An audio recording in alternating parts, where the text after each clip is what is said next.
What is time? Materialists refuse to think outside the box of nature, so they assume time is a physical thing. This is one of Einstein's mistakes.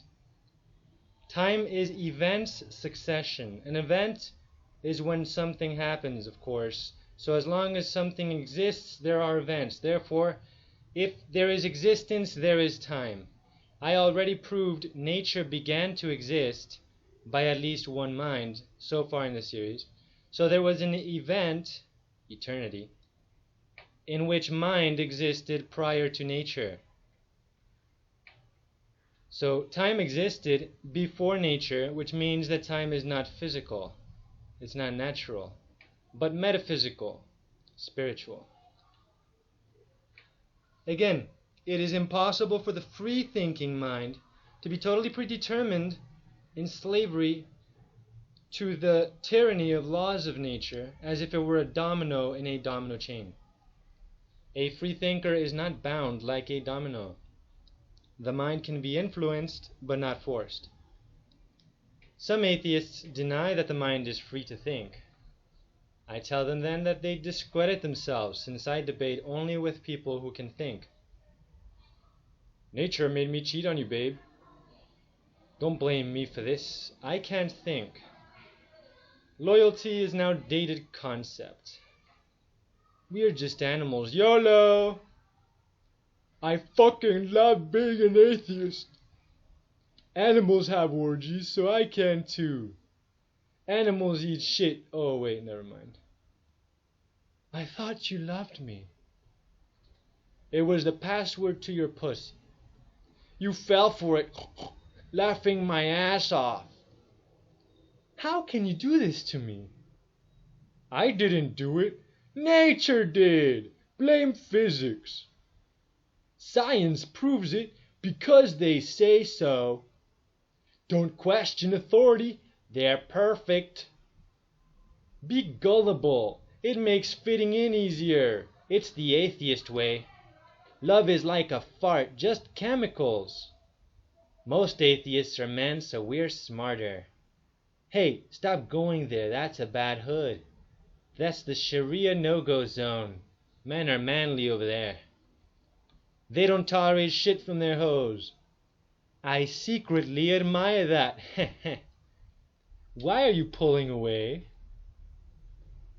No having to raise my son. You'll have to blame nature. I made no choice. Impossible. That would make me guilty. Sci-fi author Stephen Hawking said, spontaneous creation is the reason there is something rather than nothing. Lie, lie, lie. Pull that out of his ass. The spontaneous creation he preaches about has never been observed. He is no better than a Hindu saying that reincarnation is real. Yet he claims to be a scientist. Or he used to before he died and went to hell. If the universe expands, constellations would have been ruined thousands of years ago, yet they are intact. This proves that the Big Bang is a lie, unless you imagine that it stopped expanding thousands of years ago, so the theory is not able to be empirically refuted. Although if it did stop expanding thousands of years ago, why has it not been going back to the Big Crunch? There's no sign of it either way. No deflation or inflation visible. It's obviously a lie. But hey, you can have imagination that the Big Crunch will come soon enough. It's just the calm before the storm, you could imagine, right? George Will, some guy, said, the problem with intelligent design theory is not that it is false, but that it is not falsifiable.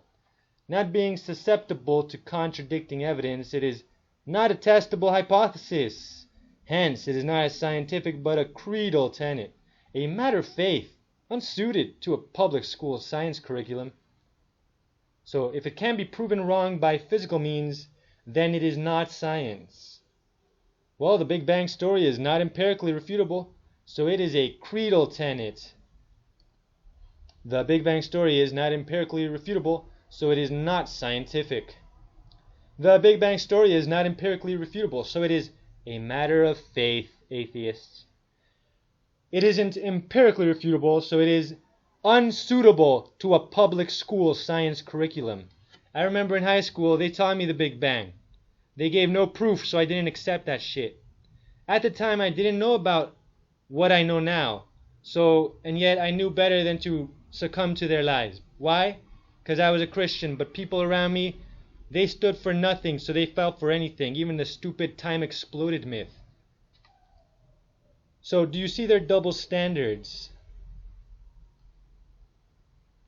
Since you can always assume that the cosmos exploded, it is not a theory in science, but mere fiction.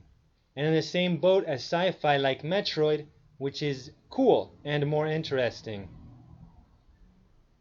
They say if the universe were seen to not be expanding, the Big Bang would be falsified. However, you can always assume that the imaginary expansion stopped long ago and that a big crunch comes. Then there's cosmic microwave background radiation. You can imagine that an unfalsifiable and therefore unscientific stupid explosion of time did it, or that it's the aura of the flying spaghetti monster. Such a thing even possible? Yes, it is. The FSM is actually a better explanation because it has less illogical premises, or premises, if you can say it. I think that's how you say it plurally. So, here's how the FSM is better. One miracle, there is an FSM. That's the miracle. And bam, that's all you need to have faith in. One miracle. But the Big Bang has many miracles. Things that go far apart from each other are actually coming together. A contradiction. But hey, it's a miracle. They're coming together anyway. Just have faith, atheists, which I know you do. You have blind faith. You have more faith than me. I don't have as much faith as you people. Another miracle in the Big Bang. That time exploded. That time is physical and explodes. That's nonsense. Time is just events. Events don't explode. If someone tells you, hey, what if my birthday is going to explode? You'll think they're crazy. Yet you believe something more crazy than that. So far you have two miracles in the Big Bang. And that alone proves that the flying spaghetti monster is a better explanation. So this stupidity is better than the Big Bang. So the Big Bang is, number one, not falsifiable, so it's not scientific. It's not in the science club. Number two, it's full of ad hoc plot devices requiring blind faith, such as a void and a ball of energy conveniently there already in existence. Cheating. Number three, it's proven wrong to an extent by constellations showing that there was no expansion for thousands of years. Number four, it's an inferior explanation for redshift to diffraction, which is better because it's a necessary explanation. Physics demands that light diffracts when it goes through things or around things.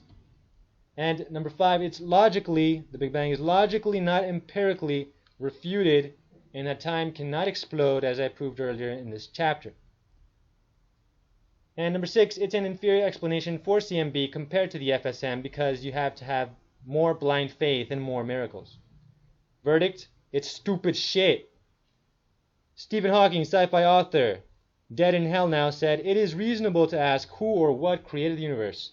But if the answer is God, then the question has merely been deflected to that of who created God.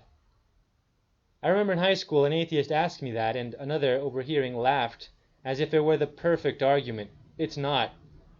Consider, we know things have an origin by always observing cause and effect. The regurgitated question is flawed because you assume that the physical law of cause and effect would apply to God when it is a physical law, so it applies only to physical, natural things. Atheists complaining about that are akin to one saying, hey, football player, where's your golf club? Don't you know the rules say you need one? Cause and effect is a scientific law because a law in science is an observation with no known exception. What's an exception to that? Don't commit the argument from ignorance fallacy. I don't know the cause, so none exists. Elsewhere in this series, I will refute quantum, if I haven't already, showing that Newtonian physics were not disproved by such fantasies. Materialists like the dead Hawking refuse to think outside the box of nature, assuming physical laws must apply to all things as if only physical things exist, which nature doesn't say. That's your blind faith, atheists. That's your doctrine. That's your dogma. Quasi-religious nonsense. The mind is free, so it's not a slave to physics. It's spirit. And there's no way for you to refute this argument, atheists. This recurring argument in my series that proves we are spirits and that you're gonna go to an afterlife and that the one you were ungrateful to is gonna deal with you there. To prove me wrong with this argument, you'll have to redefine free to mean slave and redefine slave to mean free. It's topsy-turvy. You'll have to make up mean noun. You'll have to make right mean wrong. You'll have to make good mean bad. That's what you have to do to prove me wrong, atheists. If you proved... Now, they say to me, if you proved what you claim to have proven, you'd be world famous and rich. Oh, how naive you are. Your false premise, atheist, is that the establishment is honest. I already proved they hide alternative interpretations. Like for the Big Bang, they hide the fact that diffraction explains redshift. Because they want to indoctrinate. They have an agenda. The elite ones do. Some of them are just going with the flow to fit in and to get funding and perks and to not be ostracized. They want to fit in. Scientists are mortals too. Scientists have feelings too. They're not robots. They are biased. No one is not biased. There's no such thing. Everyone has a stake in eternity. Everyone has a stake in morality, in how you live your life. The protocols of the learned elders of Zion say this is the reason why it is indispensable for us to undermine all faith, to tear out of the minds of the Goyim the very principle of Godhead and the Spirit, and to put in its place arithmetical calculations and material needs. Sci-fi author Stephen Hawking said there is no God. Michio Kaku, another sci-fi author, said, my colleague, the late Stephen Hawking, did not believe in God because there was no time in which to create the universe right after the Big Bang. But string theory actually takes you before the Big Bang to the multiverse. So the Big Bang is not the beginning of time, he said. Now, time cannot begin because, as I've already proven in this video, time exists if existence exists. If something exists, there's an event, and time is events. So if there's existence, then time is there. Therefore, time has always existed. So it can never begin. Time cannot begin, let alone explode like you not very intelligent people believe. All of these scientists are paper tigers. You think they're great because no one questions them with good arguments. Well, refute my arguments. Prove they're not good arguments. I have already shown that the Big Bang is unfalsifiable, so since string theory, so-called, is based on the Big Bang, it falls like a house of cards. Both are unscientific trash. In string theory, all particles are vibrations on a tiny rubber band, says sci-fi author Michio Kaku. Physics is the harmonies on the string. Chemistry is the melodies we play on vibrating strings. The universe is a symphony of strings, and the mind of God is cosmic music resonating in 11-dimensional hyperspace. That's as impressive to a freethinker as if one were to say, in string spaghetti monster theory, all particles are his master debater vibrations. Physics is his melodies. The universe is a symphony of string spaghetti partly hidden in the prima vortex resonating in the phaeton. Come on, people. Your myths are no better than this shit. To be continued, God willing.